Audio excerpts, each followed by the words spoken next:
Magandang araw mga kabusog! Sa panahon natin ngayon, wala na tayong makitang permanente sa lipunan. Ang mga kutis natin na dati makinis ay kukulubutin sa paglipas ng panahon.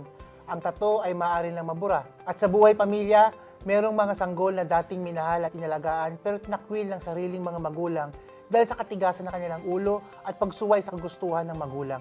Lahat ay nagbabago. Pero ang ating pagiging miyembro sa pamilya ng Diyos ay magpakailanman. Walang kondisyon. Ito ay permanente. The sacrament of baptism, aside from bestowing forgiveness of sins and renewal of life, leaves an indelible mark on the soul, making one a permanent son or daughter of the Father. No sin can erase this mark even if sin prevents baptism from bearing the fruits of salvation. Walang kapangyarihan ng kasalanan na putuli ang ating pakikipag-ugnayan sa Ama. The prodigal son's disrespectful actions did not make him lose his identity as a son.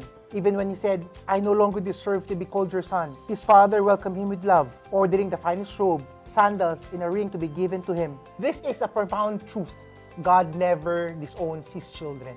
Naway wag natin isipin na dahil hindi tayo tatakwin ng ating Ama, ay maging dalihan na ito upang tayo magpatuloy sa paggawa ng mga bagay na labag sa Kanyang kalooban. Sa halip, ang pagmamahal ng Diyos na hindi nagbabago, ang siyang mag-udyok sa atin upang patuloy na piliin at sundin ang mga turo at tapak ng Kanyang anak, ang ating Panginoon at kapatid na si Jesus.